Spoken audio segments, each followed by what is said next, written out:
Thanks, Richard, for joining me for today's conversation. This is basically the Anglo-Indian Aussie Week, and it's fantastic talking to Richard Johnson, Nigel Eld, and we're going to cap off with you out here. So, Richard, please take it away. Tell us your introduction. Give us an Um, introduction. well, it's Richard Flory. I grew up in Calcutta in the 60s. I have three other siblings. My mother was a widow at an early age and finished high school in India at Xavier. We did senior Cambridge in those days. And in 1969, she had friends in Melbourne. So she came to Melbourne with us. And it was quite tough in those days because we didn't have any money and I had to go and work. But I had a hunger for education. So I studied hard and got a scholarship to Melbourne University. And it was important then for us Anglo-Indians and everyone, for what I thought, education was important. Because I'd grown up in post-independent India, my heroes and people I looked up to, people like Gandhi, Radhakrishnan, Frank Anthony, and people who had a lot of integrity. And I think one of the things I realized when we got to Australia, we actually have a superpower, us Indian Anglos. We've actually got two cultures in one. Whether we grew up in India or we didn't grow up in India, our history goes back to ancient cultures, the Rig Vedas, the Upanishads. Tagore was a favorite of mine, so was Aurobindo. So those are the things that we should cherish. And we also have the Anglo side of us. So we actually have to me, that's a superpower. So when we come for Anglos everywhere around the world to a new country, we bring two cultures, we join a third culture, so we've got three cultures to be proud of. And that's important. That should give us a lot of confidence, particularly from the Indian side of us. And so I didn't think about it at the time, but I did a law degree, started law practice, worked in community as well as commercial law. And I remembered from an entrepreneurial point of view, I was quite interested in India. So I bought some water technology because I remember living in India, we had to boil water. So I bought some technology from Australia and I set up a factory in Noida and we had bottled water. And part of that was I wanted to do something entrepreneurial. It wasn't about the money. What was driving me at the time was clean water, which we didn't have to boil. We set up a system in Delhi with the government that we had to batch test everything for bacteria. So that was my first experience in trying to do something. And there were a number of other things after that. There was a media company that I'd set up. And one of the things that I think where we should be looking at now is looking back, our youth, our Anglo-Indian youth, there aren't any barriers. We shouldn't really have any barriers about what we can and can't do. I think we have a very rich history. And from an entrepreneurial side, nothing is beyond us. From my own experience, I can say that honestly. I didn't have any money. I mean, during my holidays, I left home at 19. I lived on campus in a shared house. I dug ditches, cleaned. That is part of we shouldn't have any boundaries, whether we're in India or in Australia or in Canada or the US, wherever we are, we shouldn't have any boundaries about starting anything. And the other thing I'd like to say is failure is not a problem. You actually learn from failure. To be an entrepreneur, you need to be able to think big, don't have any doubts, and we can tap into our Indianness on that because you've got Buddhism, you've got Jainism, all of those teach us that we can overcome anything. So from my personal experience, I think I wasn't thinking actually about why I did some things, but as I grow older, I think, well, it came from my experience as an Indian Anglo. And Mm. that's something I'd like to pass on to tell people, look, we should assist anyone who wants to learn, not just in India, not just in Australia, Canada, but for everyone. And I've been inspired by Dr. Johnson, who has started the project, yourself, a couple of other people. And the more I look into the network, I think, as I said, we should not look down on anyone else. Give them a fair go. They don't have to join, but we can be there to support. So one of the things I can say, honestly, I didn't have any mentors when I started because there were actually no Anglicans that I could think of at university, for example, or even at law. Maybe been one. But I think now there's a number, particularly in the youth generation. And I think it's important that what you're doing with GAIN and what Dr. Johnson's doing with the identity, we should bring to everybody so that the organization that you're setting up is there for everybody. Now, whether we can actually deliver for everybody, that's really up to them as well. It's not charity. We're not talking about giving someone charity. What we're saying is, look, we'll give you a hand. We'll tell you what we went through ourselves. And if we can teach you from experience, it should make your life a lot better. And we Mm. shouldn't be prescriptive about it. And I think one of the ideas, Aubrey, that we've discussed is like the Grameen Bank. We could look at financial support, legal support, entrepreneurial support, but once you've got on your feet, pass it on to the next person so that we have a continuous flow of capital. I think it's important to have information. I think it's also important for us to look at different people. As you've been doing with your interviews, which I've been very impressed with. What are the different experiences people have in different countries? I think it comes down to the same thing. From what I can understand, we do have the tendency to be able to merge and to get on very well with other cultures, which I think comes Mm. from our superpowers. Having said that, there should be nothing stopping us if someone wants to start up and comes to our organization. If someone, it could be in food, it could be in music, it could be in any number of things. We should learn, listen, and go away and come back and say, look, and be honest with everybody and say, look, if we can help you, we certainly will, but not help. Let's be collaborative about our experiences.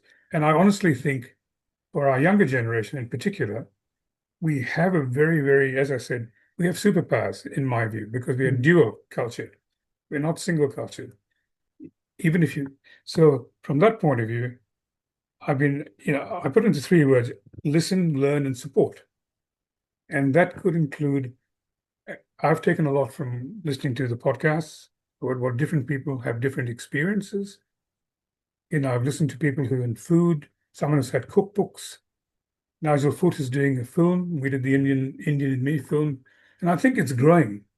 I think there are a number of things that I'm learning as much as I can give back, and I think that's important. Sorry, I've talked long enough, Aubrey. Now, you got other questions. So you see, one of the things is how. Okay, now we just break this up. In number one is entrepreneurship, right? How do we get our entrepreneurship central cells working, the incubation center that way? How can we have our own pitching center for, say, for example, like Shark Tank or Dragon's Den in that way? Mhm. Now, third, if people do come up, what is the process? How could we take this forward? I think in any startup or business, as you yourself know, it all comes back to actually basic things. Everyone starts you've got to start off with putting your plan in your head that you're thinking, but put it down on paper and give it to you or me or to our group. And we can say to you, look, start your business plan. You've got to put things down in writing to start with. Be honest. Let someone share it with someone. Let them critique it. So if you want to start up a food place, for instance, what do you want to cook? What are the ingredients? Have you thought about that? We can guide you in saying, look, it comes down to those basics. What do you want to do? How do you want to do it? And how do you want to finance it? You have to, we can guide you in terms of very basic principles, which apply to any business. Doesn't matter how big or small, it all comes down to some basic entrepreneurial tips. Mm. If you go to Silicon Valley, for example, or any big companies, they all start out with a simple idea, and we can guide them on that. So we're welcoming people who can have, I mean, you can dream big, but the thing that we've got to do also is to be honest with people and say, look, that will work, that won't work, or this is what you need. So we're there to say that. Mm. They've got to think about it first. And But yeah, sorry. I'm just taking one example. For example, Dexter Ross, the food who yes. started his food, which I sent you the website. So could we take his example and then work with that?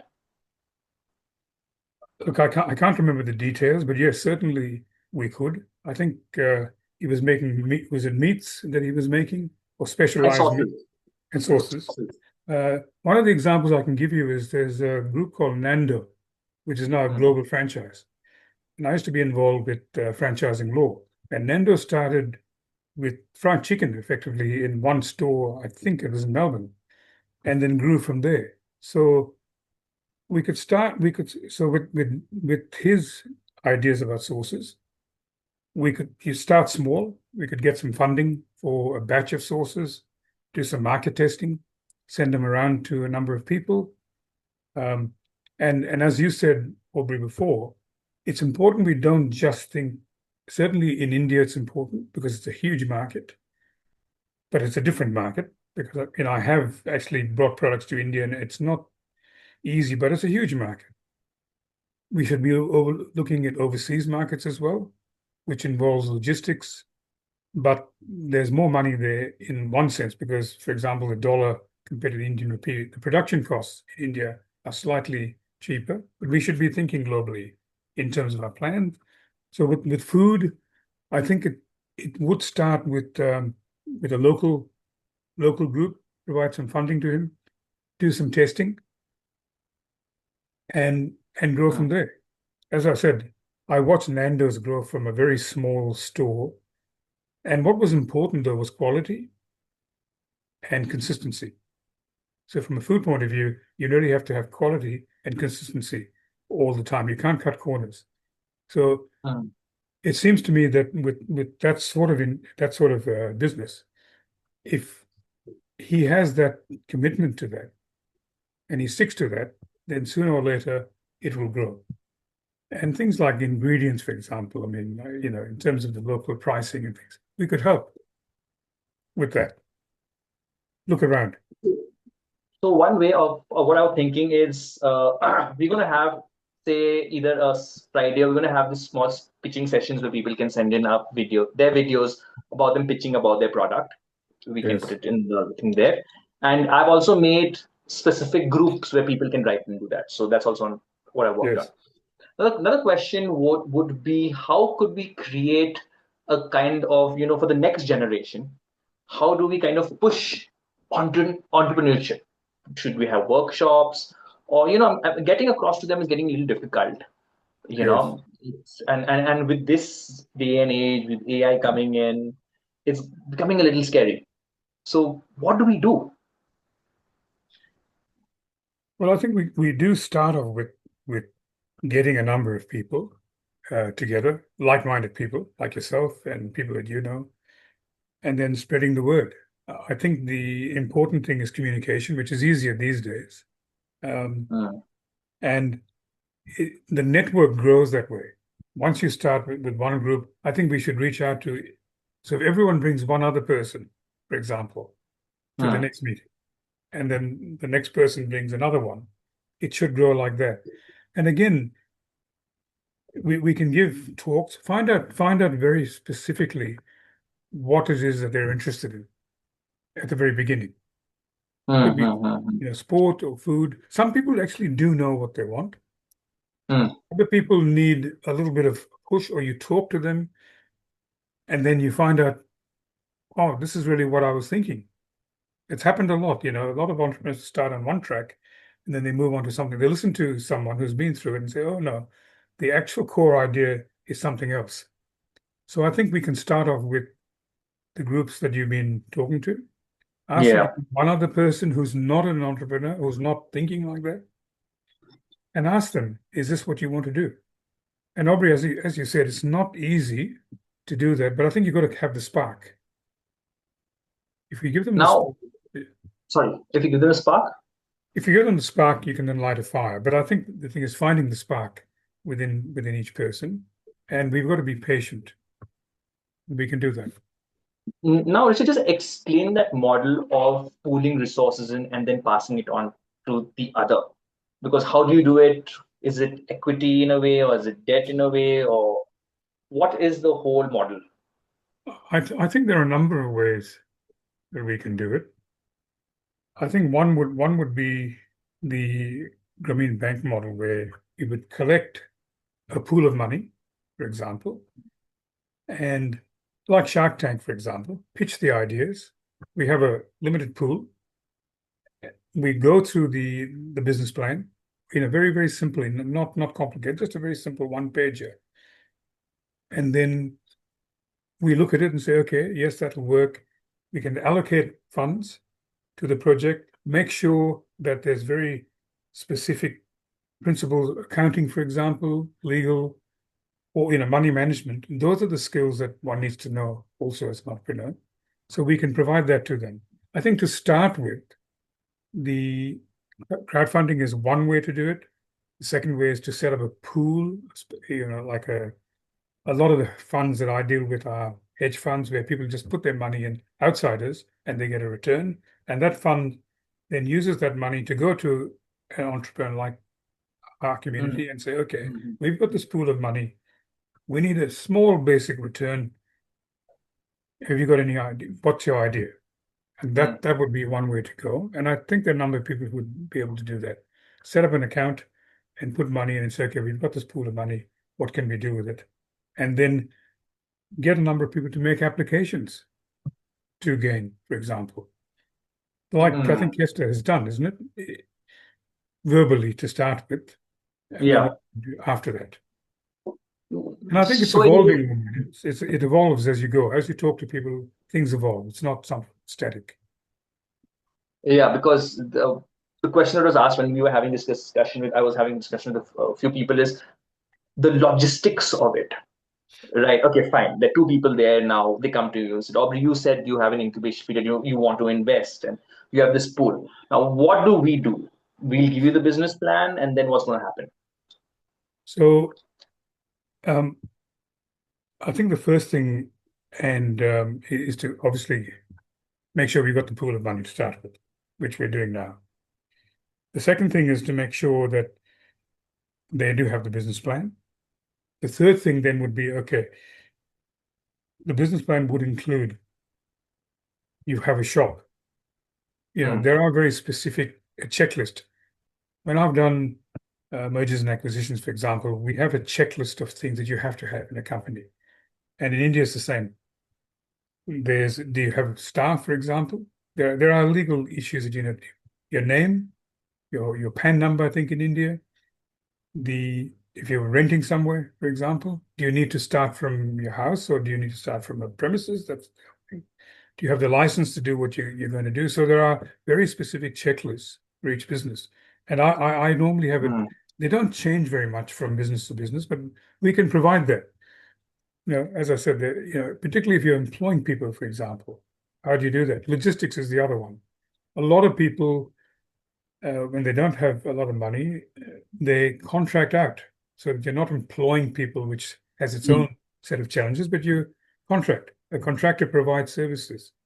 Delivery, for example, of food. Mm. You'd pay them to deliver 20 meals, for example. That sort of thing. So Mm. I don't know if that answers the question or not, but as I said, we have detailed checklists for everything Or or what we most do. things, which we can tell them what to do, yes, and make sure The biggest they problem follow.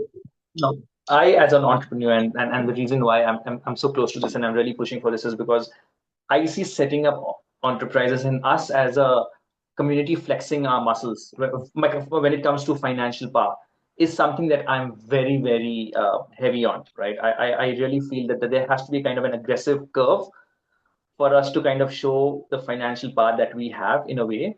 Though a lot of people would say, no, it's about helping the community.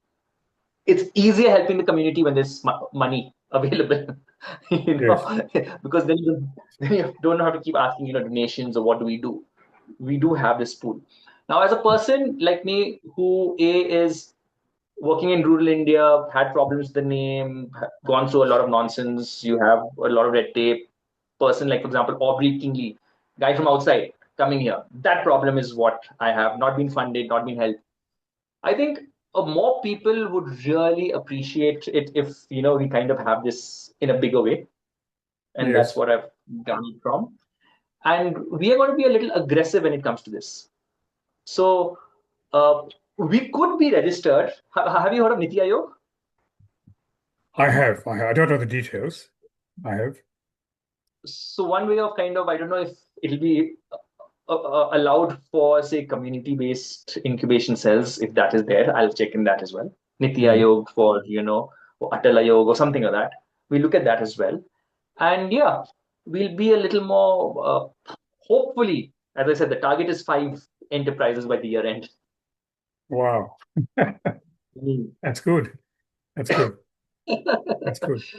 Richard, Well, anything else you would want to say by what would like to say in the well, end? I think Gain. I think everyone should be encouraged to watch the videos, to look at what Gain's doing, to support the media that's happening with the films, and to do things like, ask Bert, because there are some people who want specific things, who are not interested, but it doesn't mean to say they're not there. But for the entrepreneur, the young Anglo-Indians, wherever they are, I think we can have a collective think tank about what they can do. I mean, you just mentioned to me, for example, money. In I'm doing a number of projects in Asia where, large projects, but for example, things like Islamic Bank, for example, it's like the Green Mm, Bank. Okay, they provide big dollars, provided you got a project. I'm doing one for carbon capture at the moment, where there's no interest, for example. Now, mm, our group, if an entrepreneur comes along and says, "Look, I'm having difficulty with the bank," we can support that application with the bank and say, "Look, this entrepreneur has support from our group. We've got various skills behind us, so that could help them." Because if you go on your own, it's difficult. yes. We can give a referral, for example, or say, "Look, we've talked to this person. He's got these skills." And when I started out and had to go and get an overdraft, for example, in Australia with no Mm, network whatsoever, I had to talk my way with the bank manager. So we could provide mm, that sort of service to people, not necessarily some with our own funds and some with talking to institutions like various banks in India. I mean, India, for example, is going through a renaissance in terms of IT. Uh, you know, it's thriving. yes. I have an interest in a media company in India as well, and I know that it's not it's difficult, but you can get funding. So that would be something I would support. So we could say to whoever comes to us, "Look, if you need funding, there's one source privately, private equity or private debt. And two, we could support you in your application." So whatever state you're in, for example, you're Maharashtra or Mumbai, there are banks in each state. We could provide that Mm, sort of. And I have talked to a number of bank managers in India now. You know who I've been talking to ICICI Bank, for example, and they're quite. yeah. I mean, I can ring them from Melbourne on WhatsApp and have a talk to them. They understand what I'm talking. So we could provide that support. That's been interesting because the world is a small Mm, place, really. I mean, I could be in Melbourne and you're in India, but we're in real time. So there should be no barriers to the support that we can give to entrepreneurs. And I think that'll work. I mean, I was quite surprised, I have to say, talking to the bank manager there. He was quite open. We understood the same language. We talked about funding, setting up an account, what you need. We have slightly different criteria in Melbourne. You'd have a slightly different in the UK, but he was quite open to setting up the accounts. There didn't seem to be so I think we can give that support to wherever they are. that is brilliant. I mean, that is something that would be kind of a first line of defense when it comes to this, or first line of giving that is there, being backed by the security there, which the firm says, okay, fine, you're being backed by this, and therefore there is a Yes, little collateral when it comes to that. yes, Mm. and So and that is what we're going to do. it is important. I've had my own experience when I have given letters of recommendation to people as a lawyer to it gives them a little bit more credibility that someone believes in them, for example, particularly since the bank would assume Mm. that I would have looked through the background and checked it out. So it's like being a referral from Mhm. our group. Say, yes, Aubrey or young entrepreneur X is a good person. He's checked the tick the boxes. We've done some due diligence. We've looked at his business plan. Give him some money, he'll get some support. That sort of thing, I think would be helpful. Thanks, Richard. I mean, this is perfect. We'll kind of work on this whole system. I mean, this is awesome as a start. I mean, and it's exciting. It is very exciting because Yes, but we have to push it. We want more people to know about this. What I see it as, a kind of a business network between Anglo Indians from around the world. yes, And if we can leverage this network, even raise valuations at a little time, and yes. you have the security of, okay, fine, you have a market, you have a kind of a backing of it as well. I mean, people would love it. Thanks, No, no, Richard. I think Appreciate the so. time taken out, No, right? no, And I was. Thank you, Aubrey. It's been a pleasure to talk to you. And as I said, I will shout out to Dr. Johnson and our board, Andre, yourself, and Nigel, because I think the more I listen to the podcast and watch, the more people are opening their eyes, past, present, and current. And I think it's very, very important for our current generation to understand that there are no barriers, really, and we have superpower. To me, that's that's important to know that. Okay, thanks, Richard. Appreciate the time. no Thank worries. you.